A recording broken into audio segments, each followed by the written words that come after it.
29%। और 29% को याद कैसे रखेंगे? देखिए 29 में आपका 2 + 9 बराबर कितना हो गया? 11।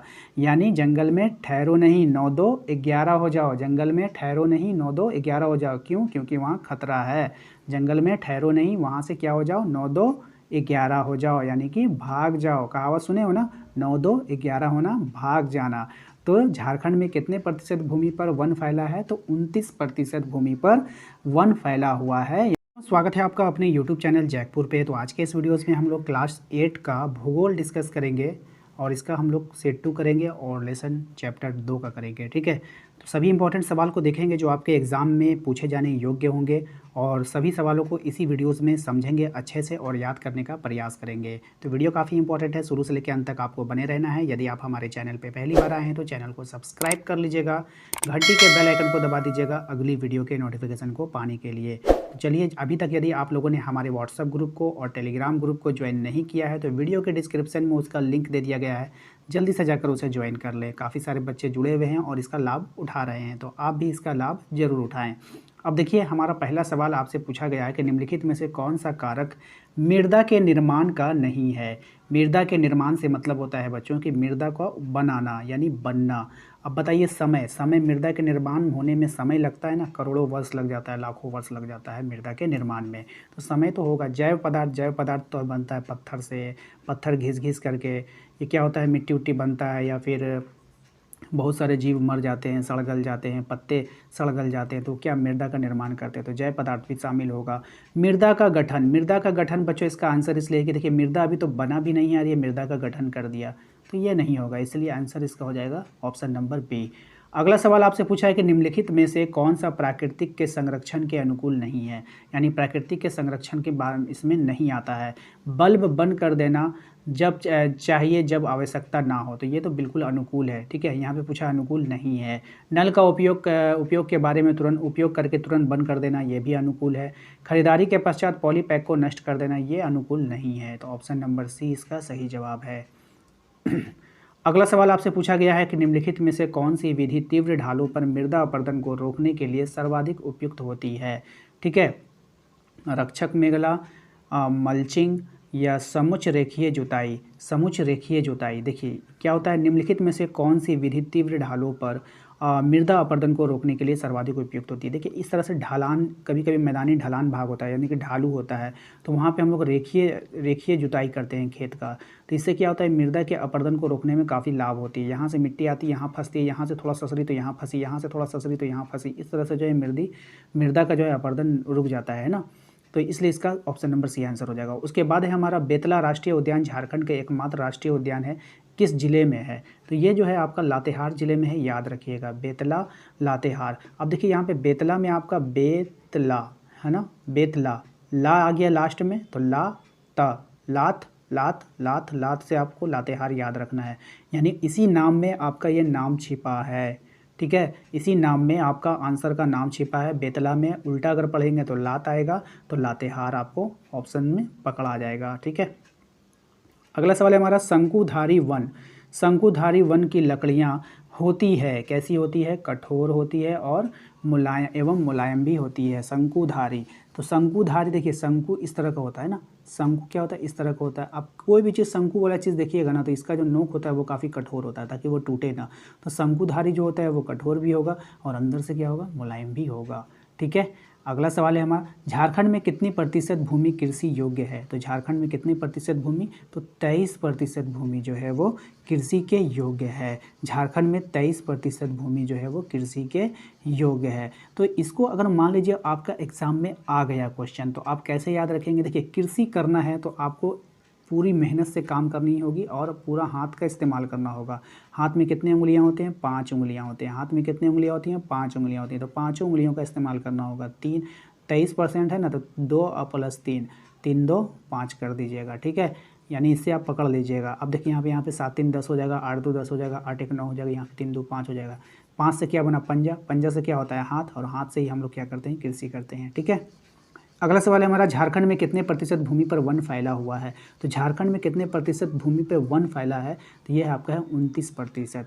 झारखंड में कितने प्रतिशत भूमि पर वन फैला है, तो वो है हमारा 29%। और 29% को याद कैसे रखेंगे, देखिए 29 में आपका 2 + 9 बराबर कितना हो गया, 11। यानी जंगल में ठहरो नहीं, 9 2 11 हो जाओ। जंगल में ठहरो नहीं, 9 2 11 हो जाओ। क्यों, क्योंकि वहाँ खतरा है। जंगल में ठहरो नहीं, वहाँ से क्या हो जाओ, 9 2 11 हो जाओ, यानी कि भाग जाओ। कहावत सुने हो ना, 9 2 11 होना, भाग जाना। तो झारखंड में कितने प्रतिशत भूमि पर वन फैला है, तो 29% भूमि पर वन फैला हुआ है। यानी 9 2 वन में नहीं जाना है, 9 2 11 हो जाना है, भाग जाना है। ठीक है, याद रहेगा। चलते हैं अगले सवाल पे। मृदा का निर्माण के क्या कारक हैं। तो मृदा के निर्माण का कारक वायु दाब है, चंद्रमा का गुरुत्वाकर्षण है, या जलवायु है, या इनमें से कोई नहीं है। तो इसका आंसर होता है जलवायु, और जलवायु है ये मृदा के निर्माण का कारण होता है। अगला सवाल हमारा, कपास की खेती के लिए कौन सी मृदा उपयुक्त होती है। तो कपास की खेती के लिए काली मिट्टी उपयुक्त होती है। क से कपास याद रखिएगा, क से काली भी याद रखिएगा। तो कपास की जो खेती होती है उसके लिए काली मिट्टी उपयुक्त होती है। बच्चों, आपको वीडियो अच्छा लग रहा है तो यह हमें पता है आपने अभी तक हमारी वीडियो को लाइक नहीं किया है, तो लाइक कर दीजिए। लाइक करने से आपको कोई भी पैसा खर्च नहीं होता है, सिर्फ लाइक कर दीजिएगा तो आपके लिए वीडियोस बनाने में काफ़ी हेल्प मिलती है। आज के इस वीडियोस के लिए 50 लाइक टारगेट रखा गया, तो आप प्लीज़ 50 लाइक पुरा दीजिए। ठीक है, ज़्यादा नहीं चाहिए, 50 लाइक आप पुरा दीजिए। ये आज के इस वीडियोज़ का टारगेट है। ठीक है, अगला सवाल है हमारा, उच्च तापमान और अधिक वर्षा वाले क्षेत्रों में मृदा पाई जाती है। कौन सी मृदा पाई जाती है। उच्च तापमान और अधिक वर्षा वाले क्षेत्रों में कौन सी तापमान पाई जाती है, तो लेटराइट मृदा पाई जाती है। उच्च तापमान और अधिक वर्षा वाले क्षेत्रों में क्या पाई जाती है, लेटराइट मृदा पाई जाती है। अब देखिए होता क्या था, जब तो आप बचपन में जब आप बारिश में बाहर नहाने जाते थे तो क्या करते थे, ज़मीन पर लेट जाते थे, बारिश को अपने ऊपर लेते थे ना। तो आपको ऐसा फीलिंग करना है कि हम लोग जब बारिश होता है तो हम लोग क्या करते हैं, ज़मीन पर लेट जाते हैं, मिट्टी पे लेट जाते हैं ना। तो उस लेटना से आपको लेटराइट मिट्टी याद आ जाएगा, और आपको ये भी याद आ जाएगा अधिक वर्षा वाले क्षेत्रों में कौन सी मिट्टी होती है, तो लेटराइट मिट्टी होती है। ठीक है, याद रहेगा आपको। अब चलते हैं इसके अगले सवाल पे। अगला सवाल है हमारा क्वेश्चन नंबर 11 को ध्यान से देखिए। इसमें कहा जा रहा है कि जल ग्रह किसे कहा जाता है, यानी कि जल का ग्रह किसे कहते हैं, तो हमारी पृथ्वी को। क्योंकि हमारी पृथ्वी पर बहुत मात्रा में जल पाया जाता है, 71% जल पाया जाता है ना, इसीलिए हम लोगों को कहा जाता है कि धरती पर 3 गुना पानी है। ठीक है, इसीलिए हम लोगों को यहाँ पर पृथ्वी को ही, हमारी धरती को ही क्या कहा जाता है, जल ग्रह कहा जाता है। अगला सवाल है हमारा कि विश्व वन दिवस कब मनाते हैं। विश्व वन दिवस कब मनाते हैं, तो विश्व वन दिवस 21 मार्च को मनाया जाता है। विश्व वन दिवस कब मनाते हैं, तो 21 मार्च को मनाते हैं। अगले सवाल पे चलते हैं। अगला सवाल है हमारा, सामुदायिक भूमि पर किसका अधिकार होता है। देखिए सामुदायिक भूमि जो होता है वो समुदायों के द्वारा दिया जाता है, समाज के द्वारा दिया जाता है। जैसे कि कोई स्कूल बनाने के लिए दे दिया, या तो फिर धर्मशाला बनाने के लिए दे दिया, या फिर आपका शादी विवाह में जो समारोह होता है उसके लिए, फंक्शन के लिए कोई ज़मीन डोनेट कर देता है समाज के द्वारा और उसको बनाया जाता है। तो आप बताइए कि उस जगह पर किसका अधिकार होगा, समाज ही का ना अधिकार होगा। इसलिए इसका आंसर क्या हो जाएगा बच्चों, समाज का अधिकार होगा। अगला सवाल है हमारा, रेगर मृदा किसे कहते हैं। रेगुर मृदा होगा। देखिए यहाँ पे रेगर लिख दिया, कभी कभी रेगुर भी आता है। ठीक है, तो याद रखिएगा रेगर मृदा किसको कहते हैं, तो काली मृदा को ही रेगर कहा जाता है। काली मृदा को ही क्या कहते हैं, रेगर मृदा कहते हैं। अब देखिए इसको याद कैसे रखेंगे, आप लोग इमेजिन कीजिए कि कोई आपका फ्रेंड जो है वो काला है। ठीक है, तो आप उसको क्या सलाह दे रहे हैं कि मिट्टी रगड़ो, मिट्टी को रगड़ो। रेगर से आप क्या बोलेंगे, रगड़ो, मिट्टी को रगड़ो, काले से गोरे हो जाओगे। मिट्टी को रगड़ो, काले से गोरे हो जाओगे। अब देखिए जो काले होंगे स्टूडेंट होंगे वो बुरा नहीं मानिएगा, ठीक है ना। ये सिर्फ याद कराने का एक ट्रिक है और कुछ भी नहीं है। ठीक है, तो आप अपने फ्रेंड्स को कह रहे हैं, क्या कह रहे हैं कि मिट्टी से रगड़ो, मिट्टी से रगड़ो। रेगर से आपको याद रखना है, मिट्टी से रगड़ो तुम काले से गोरे हो जाओगे।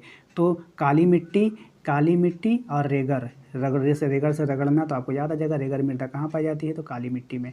ठीक है, रेगर मृदा को किसको कहते हैं, काली मिट्टी को, याद रहेगा। तो उम्मीद करते हैं कि आपको आज का ये वीडियो अच्छा लगा है। वीडियो अच्छा लगा है तो वीडियो को लाइक कर दिएगा।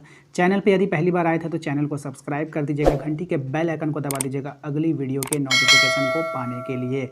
और साथ ही साथ यदि आप हमारे व्हाट्सएप ग्रुप के साथ जुड़ना चाहते हैं तो वीडियो के डिस्क्रिप्शन में जाइए, वहाँ पर आपको व्हाट्सएप ग्रुप का लिंक दे दिया गया है। ठीक है, उस लिंक पे क्लिक कीजिएगा तो आप सीधे हमारे व्हाट्सएप ग्रुप के साथ जुड़ सकते हैं। या नहीं तो हमारा एक नंबर है, नंबर नोट कर लीजिए, 9798054010। इस नंबर पे आप हमें मैसेज करेंगे व्हाट्सअप पे और आपको डायरेक्ट आपके ग्रुप में भी जोड़ दिया जाएगा। ठीक है, तो या तो आप लिंक के द्वारा जुड़ सकते हैं या नहीं तो आप हमें मैसेज भी कर सकते हैं। साथ ही साथ हमारा टेलीग्राम चैनल का लिंक भी वीडियो के डिस्क्रिप्शन में दे दिया गया है। टेलीग्राम चैनल को भी अवश्य ज्वाइन कर रखें, यह भविष्य में आपके बहुत काम आने वाला है। आप क्लास 9 में जाएंगे, फिर 10 में जाएंगे, 11 में जाएंगे, 12 में जाएंगे, आप किसी भी क्लास में चले जाएंगे, आपको ये जो टेलीग्राम चैनल है वो बहुत उपयोगी साबित होगा। तो उम्मीद करते हैं कि आपको समझ में आ गया है। और एक बात मेरी याद रखेंगे आप, हमारा आज के इस वीडियोस का जो टारगेट था वो 50 लाइक का टारगेट था, तो उसे ज़रूर पूरा कर दीजिएगा। जाते जाते एक लाइक करके ज़रूर जाइएगा। तो उम्मीद करते हैं कि आपको समझ में आ गया है। तो चलिए मिलेंगे अब अपने अगले वीडियो में। Thank you.